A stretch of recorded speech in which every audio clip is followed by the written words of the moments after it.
दोनों सदनों में वक्फ बोर्ड शोध बिल पास कर दिया गया, जिसका लुधियाना की ऐतिहासिक जामा मस्जिद में शाही इमाम और हजारों मुसलमानों द्वारा विरोध किया गया। पुतला जलाया गया केंद्र सरकार का। और ये बिल पास होना इनको क्यों पसंद नहीं आया, बात करते हैं। हमारे साथ शाही इमाम पंजाब मौलाना मोहम्मद उस्मान रहमानी लुधियानवी जी मौजूद हैं, उनसे बातचीत करते हैं। सर, बिल में ऐसा क्या था जो आपको पसंद नहीं आया? बहुत पुरजोर तरीके से विरोध किया गया और पुतला जलाया गया केंद्र सरकार पर। बिस्मिल्लाहिर्रहमानिर्रहीम। शुरू अल्लाह के नाम से जो बड़ा मेहरबान और निहायत रहम करने वाला है। सबसे पहली बात तो ये है कि जो वक्फ संशोधन एक्ट जो है भारत सरकार नया लेके आई, उसमें हम ये समझते थे कि आम मुसलमानों की राय जो है वो लेनी चाहिए। अगर आप आम मुसलमानों से पूछते तो उनकी बड़ी समस्याएं ये थी कि वक्फ बोर्ड में करप्शन है, वक्फ बोर्ड की जायदादों पर नाजायज़ कब्जे हैं और वक्फ बोर्ड की तरफ से कौम के लिए चैरिटी के कोई काम जो है वो बड़े पैमाने पर नहीं होते। ये तीन बड़ी समस्याएं मुसलमानों की थी। लेकिन इस बिल में ज़्यादा जोर जो है वक़्फ़ की म्यूटेशंस प्रॉपर्टीज़ के चढ़ाने पर दिया गया, उसके इख्तियारात करने पर दिया गया। और फिर ये भी कहा गया पार्लियामेंट में कि कुछ नॉन मुस्लिम्स ऑफिशल्स को भी उसमें हम ले आएंगे, जबकि वक्फ बोर्ड जो है एक धार्मिक संस्था है। पूरी दुनिया में मक्के की जो बड़ी मस्जिद है जहाँ हज होता है वो भी वक्फ है, वो बाकायदा वहाँ लिख के लगाया गया है और वो हर एक 2 मिनट बाद डिस्प्ले भी होता है कि ये वक्फ संस्थान है।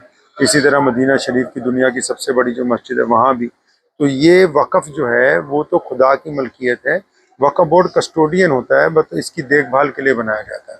तो जिन लोगों ने देखभाल करनी थी, ठीक है, पार्लियामेंट को यह हक पहुँचता है कि वो कानून में संशोधन करे और उसमें लोगों का भला होना चाहिए। अब ये इन्होंने कहा कि आम मुसलमान खुश हो जाएंगे, तो वो कैसे खुश होंगे ये नहीं बताया पार्लियामेंट। क्या वक्फ बोर्ड मुसलमानों को पेंशन देगा, गरीब मुसलमानों को? क्या वक्फ बोर्ड गरीब मुसलमानों को बिना सूद पे लोन देगा? क्या वक्फ बोर्ड कॉलेजेस बनाएगा, यूनिवर्सिटियां बनाएगा, कोई हॉस्पिटल की तामीर करेगा मुस्लिम बहुमूल्य इलाकों में? ऐसा कोई जिक्र जो है इस बिल के अंदर नहीं आया। तो मैं ये समझता हूँ कि वक्फ बोर्ड में इस तरह की जो दखल अंदाजी के जी हम वक्फ कौंसल में भी कुछ मेंबर लेके आएंगे, स्टेट कौंसल वक्फ में भी कुछ लोगों को लेके आएंगे जो नॉन मुस्लिम्स होंगे, तो ये एक धार्मिक आज़ादी में हम दखल अंदाजी समझते हैं। मैं ये समझता हूँ कि जो मुसलमानों की लीडरशिप है जो इस वक्त भारत के अंदर है, वो अपनी जिम्मेदारियों से भागी हुई है। वो सिर्फ कौम को भ्रमित कर रहे हैं, बस लोगों को डरा रहे हैं कि जी भाजपा ये कर देगी वो कर देगी।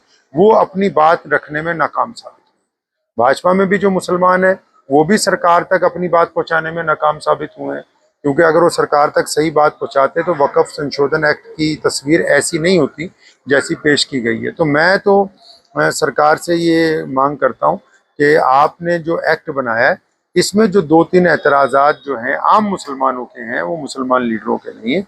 आप उनको किसी विधेयक के जरिए रद्द कर दें, उनकी जगह ऐसा विधेयक लेके आए जिसमें वक्फ बोर्ड को संचालन के साथ साथ करप्शन से जो मुक्त करके गरीब मुसलमानों की मदद के लिए लाया जा सके। इमाम साहब, देश भर में काफी मुसलमानों ने इसका स्वागत भी किया है, इस बिल का, तो उन्होंने लड्डू भी बांटे हैं, तो क्या कारण है? देखिए, हर कौम में हर तरह के लोग होते हैं। अब ये देखा जाता है कि अक्सरियत जो है ज़्यादातर मुसलमानों ने उसमें नाराज़गी का इजहार किया है। ऐसी बात नहीं, कुछ लोगों ने उसकी हिमायत का भी इजहार किया होगा।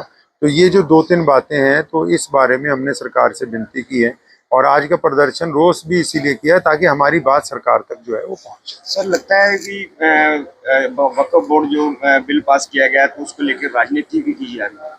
मुझे तो ऐसा लगता है कि इसमें बिल कम है और राजनीति ज़्यादा है, क्योंकि जो सियासी पार्टियां हैं वो मुसलमानों को भ्रमित करने में लगी हुई हैं और बहुत सारे लोग हमदर्दी का इजहार कर रहे हैं कि जी हम मुसलमानों के लिए ये करेंगे वो करेंगे, चाहे वो बिहार के मुख्यमंत्री नीतीश कुमार हों, चाहे चंद्रबाबू नायडू हों। तो मैं मुसलमानों को भी कहना चाहता हूं कि वक़्फ़ के नाम पर जो सियासत हो रही है इससे वो बच कर रखें, किसी के बहकावे में आके कोई गलत काम ना करें, बल्कि जो दस्तूरी तरीका है कि भारत में आपको स्वतंत्रता दी गई है इस बात की कि आप किसको वोट डालें किसको ना डालें, तो अच्छे नुमाइंदों को लेके आइए जो आपकी बात पार्लियामेंट के अंदर कर सके। सर, लगता है कि सरकार आपके विरोध प्रदर्शन के बाद बिल वापस लेगी? देखिए, ये ज़रूरी नहीं होता। ये जितने भी प्रदर्शन होते हैं, ये बातें होती हैं, ये संविधानिक तौर पर लोकतंत्र में हक दिया गया। अंग्रेजों के समय में किसी को प्रदर्शन करने का हक नहीं था। यही भारत की खूबसूरती है कि आप भारत में अपनी बात जो है वो आज़ादी के साथ रख सकते हैं। अब उसका सुने जाना, जल्दी सुने जाना या देर से सुने जाना, वो एक अलग बात है।